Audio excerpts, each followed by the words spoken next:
سلام خميسن حكبراتن كبرانن زي برايم تجرياي نحزي زواردنا يوم معبالتات كتكتاتلو نعدم حدشتي تخداتلتنا قناتنا سبسكرايب نقبركم بيسبك تخونون نعدمنا نلوم على تعقدسي زبلنا يوم معبالتات ارستم كقدم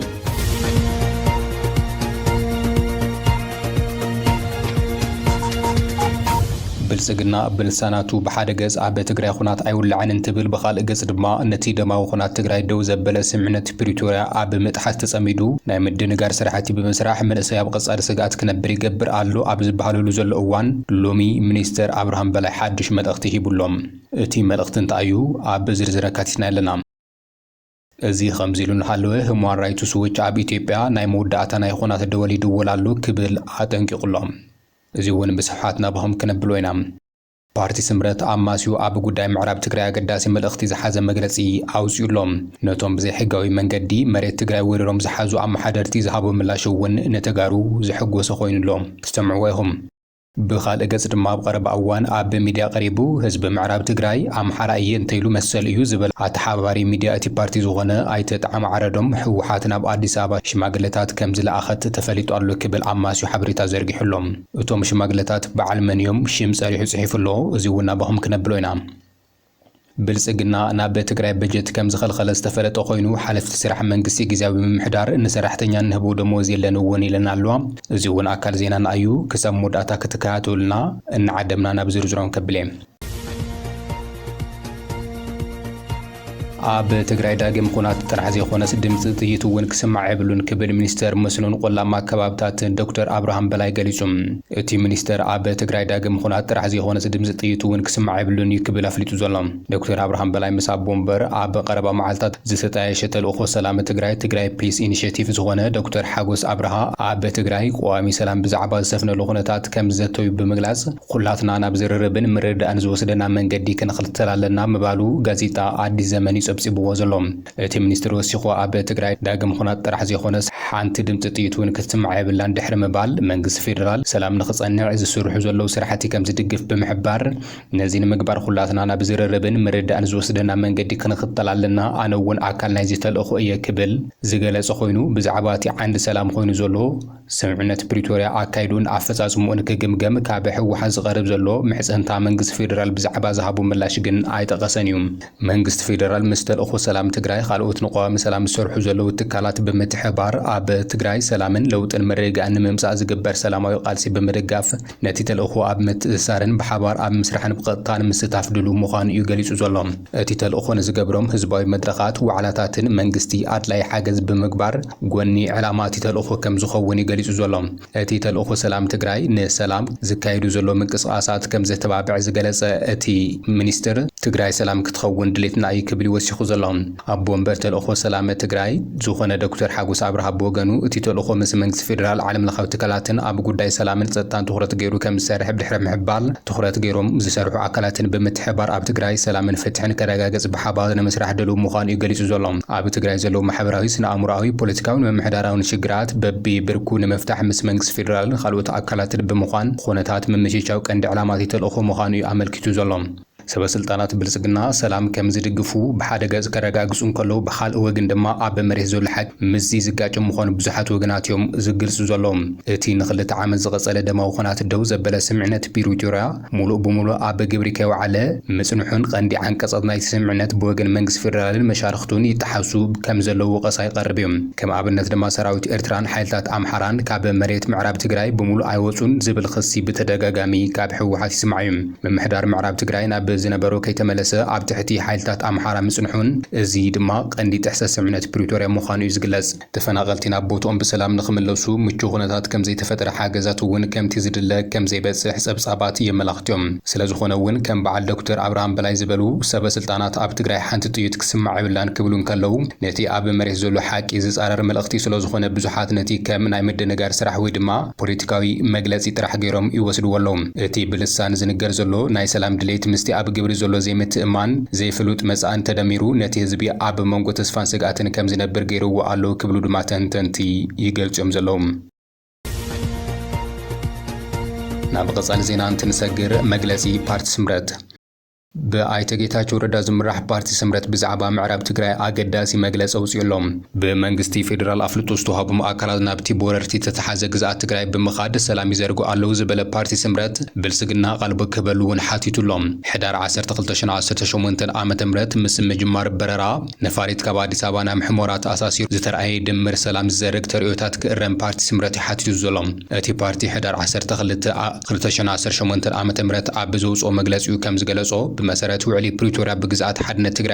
ብግዛታዊ ሓድነት ትግራይ ዝግበር ዋጋ ዕዳጋ የለን ክብል ኣስሚሩሎም ስለዝኾነ ኣብቲ ዕለት ዝነበረ ዘራጊ ሰላም ተርእዮ በዓል ቤት ውዕሊ ስምምዕነት ፕሪቶሪያ ዝኾነ መንግስቲ ፌደራል ክእርሞ ፓርቲ ስምረት ጻውዒት ተቐሪቡሎም እቲ ውድብ ኣብ መግለፂኡ ስምምዕነት ሰላም ፕሪቶሪያ ብዘይተሸራረፈ መንገዲ ክፍጸምን በብእዋኑ መርገጽታት እናገለጽና መጺና ኢና ዝበለ ኮይኑ ስምምዕነት ፕሪቶሪያ ተፈጢሮም ዝነበሩ ኩሎም ዓይነት ተጻብኡታት ብሕገ መንግስቲ መሰረት ክፍትሑ ዕድል ዝሃበ ታሪካዊ ስምምዕነት ምዃኑ ኣስሚሩሎም ይኹን እምበር በዚ ዘይተሓጎሱ ናይ ውሽጢ ናይ ደገን ኣካላት እናገበርዎ ብዝመጹን ይገብርዎ ብዘለው ጻዕሪ እዚ ስምምዕነት ድምፂ ጥይት ከይስምዓን ዓበይቲ ናይ ፌደራል ምትእሳራት ካብ ምግባር ብዝዘለለ ትጽቢት ዝተገበረሎም ውጽኢታት ብእዋኑ ክምዝገብ ኣይከኣለን ክብል ወቒሱሎም ነቲ ስምምዕነት መሰረት ገይሩ ኣብ ሕገ መንግስቲ ብዝተቐመጠ ተመዛበልቲ ምዕራብ ትግራይ ውሕስ ብዝኾነ መንገዲ ናብ መረበቶም ክምለሱ ብላዕለዎት ኣካላት ፌደራል እናተመርሐ ኣብ ዝሓሸ ብርኪ ዝበጽሕ እንትኾን እቲ ከባቢ ወሪሮም ዝሓዙን ብውዕሊ ፕሪቶሪያ ብዘይውዓል ሕደር ክወፁ ስምምዕነት ዝተበጽሐሎም ሓይልታት ነቲ ዝተጀመረ ኣፈጻጽማ ኸይዲ ሰላም ዝዕንቅፉ መግለጽታት ብምውዛዕን ነቲ ኸይዲ ዘፈጽሙ ዘለዉ ሰብ መዚ ፌደራል ብሚድያ ብምዝላፍን ነቲ ተጀሚሩ ዝነበረ ምንቅስቓስ ኣብ ሓደጋ ክወድቕ ብዕቱብ ይንቀሳቐሱ ኣለዉ ክብል ፓርቲ ስምረት ገሊጹ እቲ ዝገርም ድማ ዝበለ ስምረት ዋላ እኳ ንሕና ነቲ ዝተጀመረ ምርጋጽ ዘላቒ ሰላም ብምሕሳብን ክዕረ እዩ ብዝብል ተስፋ ክንሓልፎ እንተለና ብወገን እቲ በዓል ዋና ዝኾነ መንግስቲ ፌደራል ንምእራም ዝገበሮ ጻዕሪ ብዘይምርኣና ኣመና ሓዚንና ይብል ስለዚ እውን መንግስቲ ፌደራል በዓሉ ዝተለሞ ተመዛበልቲ ወገናትና ናይ ምምላስን ውሕስ ብዝኾነ ክብረውንን ብዝተሓለወ መንገዲ እግሪ ናይ ምትኻል ተስፋ ዝህብ ጻዕሪ ክጥናኸርን ኣጠቓላሊ ኸይዲ ስምምዕነት ፕሪቶሪያ ንድሕሪት ዝምልሱ ምንቅስቓሳት ክእርምን ኣተሓሳሲቡሎ ስምረት እቶም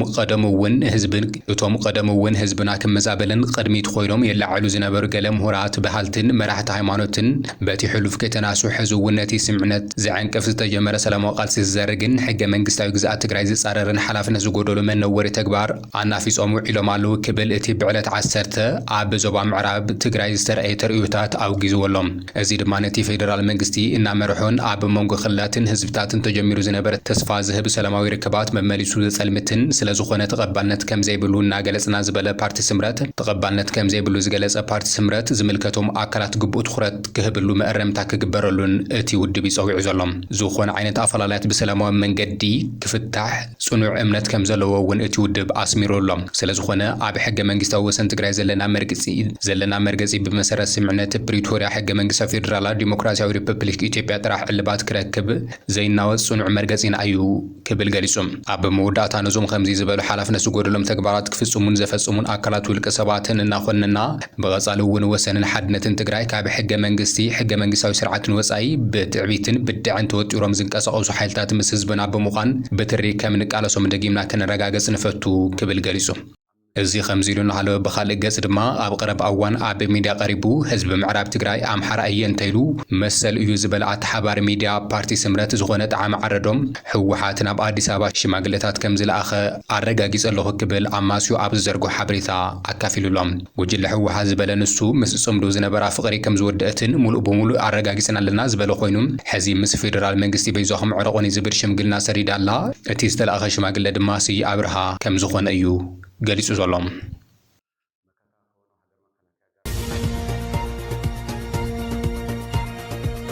ፌደራል መንግስቲ ናብ ትግራይ ብእዋኑ በጀት ከም ዘይለኣኸ ትግራይ ኣፍሊጣላ ብምኽንያት በብእዋኑ ዘይኣቱ ዘሎ ግብሪ ትግራይ ግዝያዊ ምምሕዳር ትግራይ ንሰራሕተኛታቱ መሃያ ክኸፍሎም ከም ዘይከኣለ እውን ተገሊጹሎም ካብ ክፍሊት ሮያሊቲ መዓድን ብር 11 ቢልዮን እቶት ከም ዘይረኸበ ግዝያዊ ምምሕዳር የፍሊጡ ዘሎም ንኣስታት 137,000 ሰራሕተኛታት መንግስቲ ወሰኽ መሃያ ንምኽፋል ምጽጋሙ ዘፍለጠ ግዝያዊ ምምሕዳር ትግራይ ንመኽፈሊ ወሰኽ መሃያ በብወርሑ ካብ መንግስቲ ፌደራል ብር 900 ሚልዮን ክለኣኽ እናተገብአ ናይ ወርሒ መስከረም እምበር 481 ሚሊዮን ጥራሕ እዩ ኣትዩ ናይ ወርሒ ጥቅምቲ ዛጊዳ ኣትወን ክብል ይገልጹ ዘሎም ሓለፍቲ ኣብያተ ዕዮ ፋይናንስን ምትእካብ ሃብቲ ኮሚሽን ፕላንን ምሕረት በየነን ሃንሳ ተኽላይን ሕዳር 11 2018 ዓመተ ምህረት ምስ ቴሌቪዥን ትግራይ ኣብ ዝገበረው ጻንሒት ካብ ሮያሊቲ ማዕድን 800 ክእከብ ዝግብኦ ብር 11 ቢልዮን ዘይምእካቡ ነቲ ጉድለት በጀት ኣጋዲዱ ክብላ ገሊጸን ንሲቪል ሰርቫንት ኣካላት ጸጥታን እኹል መሃያ ከኸፈልካ ስርዓት ምኽባር ከቢድ ስለ ዝኾነ እዩ ካብ ማዕድን ሮያሊቲ ክእከብ ዝግብኦ ዘይተኣከበ ክብላ እውን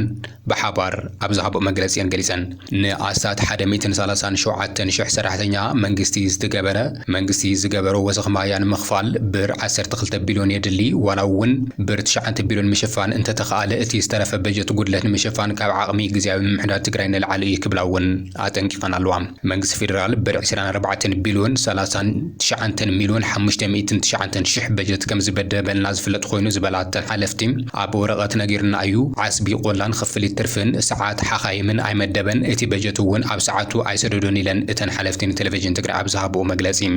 እዚ ከምዚሉ ንሃለዉ ሁማን ራይትስ ዎች ኣብ ኢትዮጵያ ናይ መጠንቀቕታ ደወል ይድወል ኣሎ ክብል ኣብ ዘውፅኦ መግለጺ መንግስቲ ፌደራል ኣብ ጉዳይ በጀትን ካልኦት ፍቕራታትን ዘስምዖ ዘሎ መደረ ናይ መወዳእታ መጠንቀቕታ ክብል እውን እቲ ተጠባቂ ሰብኣዊ መሰላት እዩ ሓቢሩ ዘሎ እቲ ትካል ኣብ ዘውፅኦ መግለጺ ኣብ ምዕራብ ትግራይ ብመንነቱ ምኽንያት ኣብ ሰብኣውነት ዝፍጸሙ ወፍሪ ገበንን ምጥፋዓለትን ተፈጺሞም ኣሎ ክብል ዝገለጸ ኮይኑ እቲ ቅጽፈት ህዝብታት ዘውረደ ኩናት ትግራይ ብኣዋዓልነት ስምዕነት ፕሪቶሪያ ደው ዝበለ ስለ ዝኾነ እዚ ክትግበር ኩሉ ክጽዕር ኣለዎ ክብል ገሊጹ ዝምልከቶ መንግስታትን ኣዋዓልቲ ስምዕነት ፕሪቶሪያ ኣብ ትግራይ ተወሳኺ ጥሕሰት ሰብኣዊ መሰል ከይፍጸም ዲፕሎማስያዊ ጸቕጢ ከዕርፉ ከም ዝግባእ እዩ ሓቢሩ ዘሎ ኣብ ትግራይ ዝተኻየደ ኩናት ምኽንያት ሞት ኣማኢት ኣሽሓት ሰባት ምዃኑ ዝዘኻኸረ ሁማን ራይትስ ዎች ዲፕሎማስያዊ ጸቕጢ እንተዘይተገይሩሎም እውን ምልክታት ጎነጽ ይረኣዩ ኣለዉ ክብል ገሊጹሎም ኣብ ኸይዲ እቲ ኩናት ተጋሩ ኣብ ምዕራብ ትግራይ ብመንነቱ ምኽንያት ኣብ ሰብኣውነት ዝፍጸሙ ወፍሪ ገበንን ምጥፋዓሊትን ተፈጺሞም እዩ ሕዚ እውን ይቕጽል ኣሎ ክብል ኣጠንቂቑሎም